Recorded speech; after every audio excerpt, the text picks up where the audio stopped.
Hey guys, making another video. I think this one I want to make it about two things that I'm basically heavily invested in. In reality, these are the only two assets I hold for my investment vehicle in terms of, I don't know, saving, store value, retirement, whatever. Um, yeah, so I just want to bring up a tweet here that I recently saw.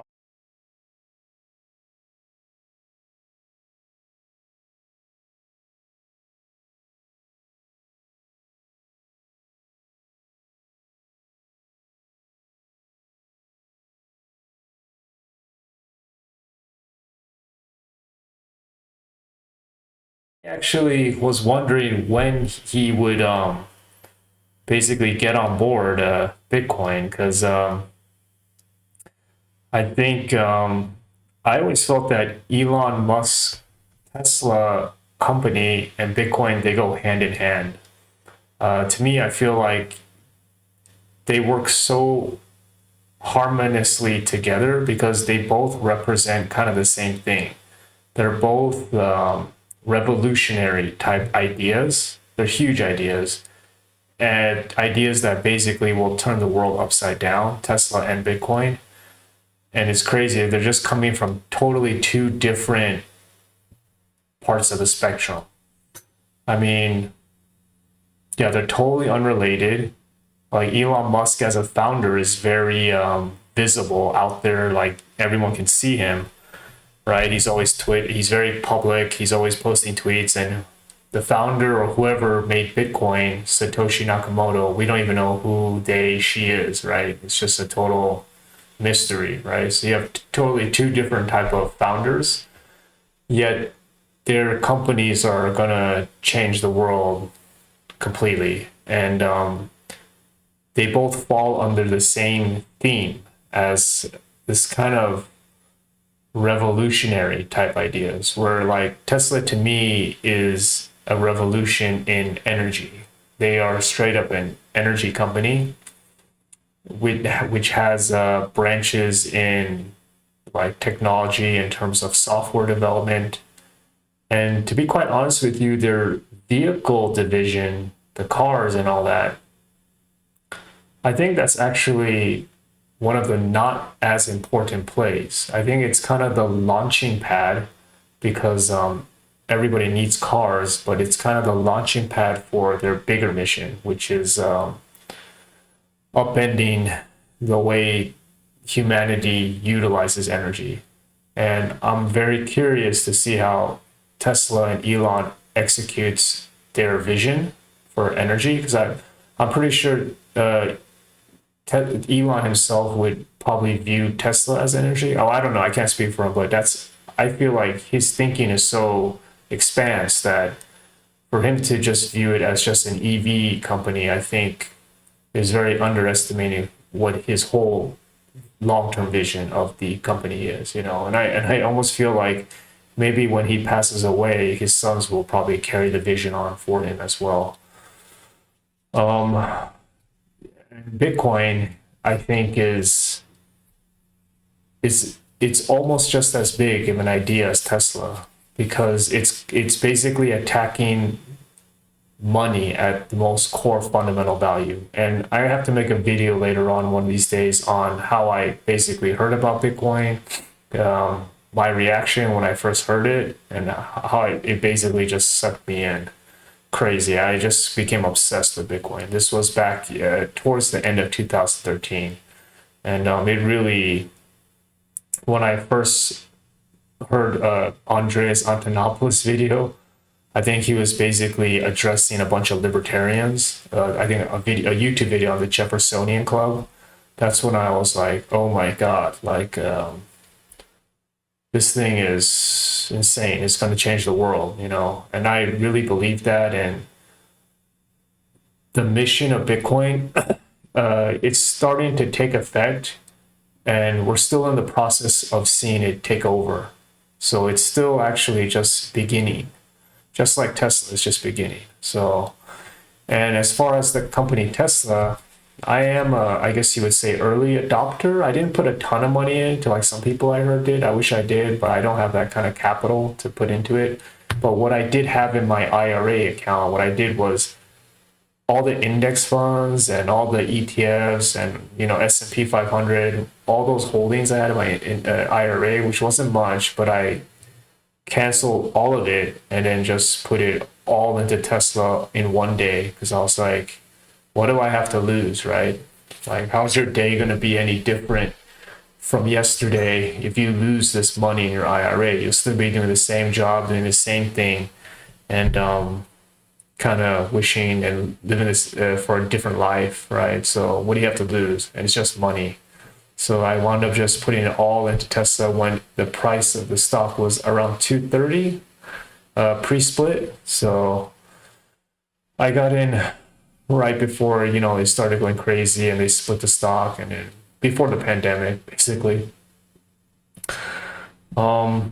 Yeah, so I always knew the company would do really well. I just didn't know that it would go crazy into 2020. And I think, yeah, for a lot of people, they didn't expect a lot of companies to do what they did in 2020 and whatever. Now we're in 2021, and look how this year I started off with GameStop. So I mean, who's to say how crazy things get? Yeah, but you guys investing in GameStop and you guys are young guys. I know you're doing it for the cause, and I agree. That's the right reason, and I do think that GameStop will go up a lot. And to be honest with you, it may have a however the company performs or whatnot, even if it like goes out of business, the stock will still be worth something because now GameStop stock is like a memento. It's like a collectible, right?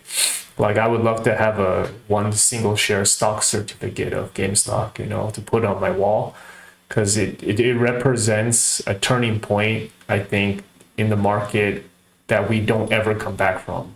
We don't come back. It really is a seminal turning point where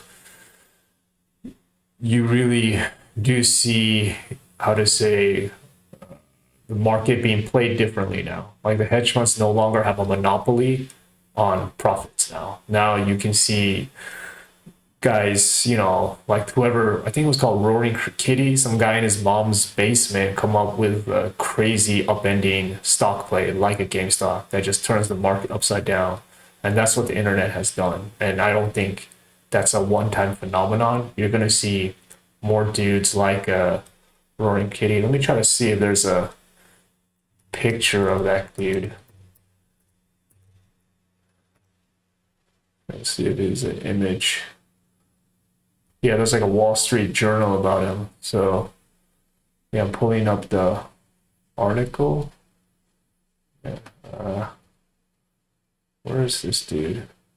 Well, yeah, he looks like a gamer basically, in his mom's basement, wearing a bandana. Well, oh crap.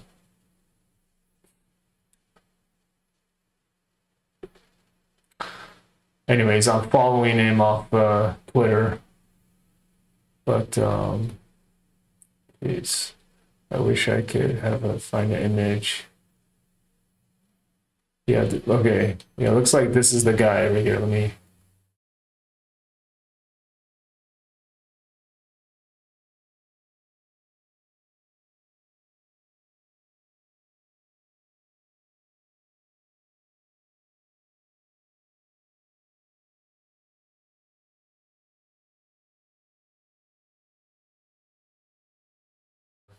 Anyways, yeah, it's a funny picture.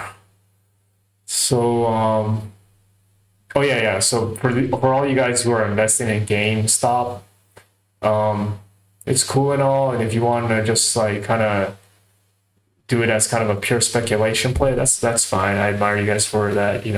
But for future, if you guys want more safe store of value for your wealth in terms of retirement and whatnot, I know that Bitcoin and Tesla seem like high risk plays, but I don't think they are. I think they're the best stores of value. To me, the Bitcoin is like what the US 30-year treasury back when America defeated the Soviets. Like Like it's that strong, right? It's better than a U.S. Treasury in terms of security now. And Tesla, I think, is better than the S&P 500. I actually was listening to an interview between CZ of Binance and Michael Saylor of MicroStrategy, and Michael Saylor was telling CZ, why don't you put up a chart showing Bitcoin compared to all the other assets in terms of performance. Like all the stocks on S&P 500, all the other currencies versus gold, silver, whatever, right? And the only thing that outbeat Bitcoin was Tesla stock. That's it, which is kind of crazy because Bitcoin beat everything else. So in terms of investing, you're diversifying your portfolio, like your equity portion of your portfolio. So you have like real estate, right, bonds, and equities. Excuse me. So your equities, I'd say Tesla's the only thing worth keeping in there. I mean, even at these current prices, I think I just bought 5 more shares this month. Even though I'm a pre-split holder, I have a ton of shares now. I'm still buying more shares at these high elevated prices, or not even elevated at these prices, because, excuse me, I think it has way more room to grow, and I want to keep putting money into it until I see that, okay, the vision of what Tesla is supposed to be gets fulfilled. Then at that point, maybe I'll just like move on to something else. I do want to save up some money as well to invest in Starlink's company, because I feel like that's the only way retail guys can get exposure to investing in SpaceX, which is, I think, a really that company is like a multi-generational type company where it's gonna, for the vision of SpaceX to play out. We may not be around, but SpaceX will be here long after we die. It's like a humanity play. And Bitcoin too will be here long after the dollar's gone. It'll just be around forever as long as like there's an internet connection. Like yeah, Bitcoin will be around. It'll be really funny, like in 1,000 years, when like, oh, Bitcoin's just going to be seen as like kind of a junk way to like do currency. Like currency may not even be around at that point, but like Bitcoin could still be the only one used left as old means of payment. So like in 1,000 years, like people may not be working for money. You'll just be assigned a task, or like, money's not a non-issue. We'll have developed a more efficient like social structure. But then like there'll be some people that will still use money to do barter or whatever, and that will only be conducted in Bitcoin. It will be the only surviving money in terms of the concept of money. So, I mean, later on, like currency could be like social capital points, dude. It may not even be like a money thing. It may just be like how many hearts you have on your freaking Instagram picture, right? That's your currency. And like the more hearts you have, the more like access to things you can get, because in the future, like food and transportation, like or home, shelter, like the things we put most of our money in today may not require any money. They'll just be basically seen as basic human requirements, right? So no one should pay for that, because we live in a society that's so efficient that everyone has food, home, and clothes, So then if you have your basic needs satisfied, like what else could you acquire more? And that could just be social points, basically, right? So he who has more social points, more followers, has more access to who? Basically other people, maybe, So it'll be very different how the economy could be structured in the future. Like, I mean, look at right now, like look at these hedge fund billionaire guys who are like greedy and just getting like torn down on social media. Like Steve Cohen, of the Mets guy, who's in charge of like Citadel or whatever, these hedge funds. Like I would consider that guy poor now, because like he can't even show his face in public because so many people hate his ass. Like what kind of life is that? Like the quality of your life just went down tremendously to the point where there's no amount of money that's gonna sway public opinion about you. So then you basically become outcasted. I mean, hell, Donald Trump probably has more social capital and better standing in society than these greedy hedge fund guys, man. I mean, that says a lot, because like at least Donald Trump has his wacky, followers, right, who stole the capital. Like those people still love him. But these big billionaire hedge fund greedy guys, like nobody likes them. The left don't like them. That's why AOC, Ted Cruz, like everybody hates these guys now, you know, and it's like at that point, like how much money you have doesn't matter because like you can buy all the Picassos in the world. Like, is that really going to make you happy just staring at your Picassos? No. So yeah, it's funny, you know, how society now is definitely changing. Um, yeah, so my advice to you guys, just dollar cost average your savings into Bitcoin, Tesla stock over the long haul. I'd say if you did that in your like early 30s, you know, early 20 or mid 20s, you'll have quite a nice retirement fund to fall back on. And I've been looking a lot into. Oh yeah, I want to show you a picture of MicroStrategy, Bitcoin, hyper intelligence.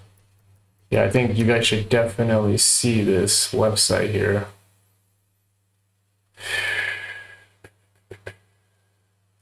Yeah, it's that chart that shows Bitcoin versus everything else. I can't believe he posted it for free too, man. Yeah, it's let me pull it up here.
I think that will conclude this video.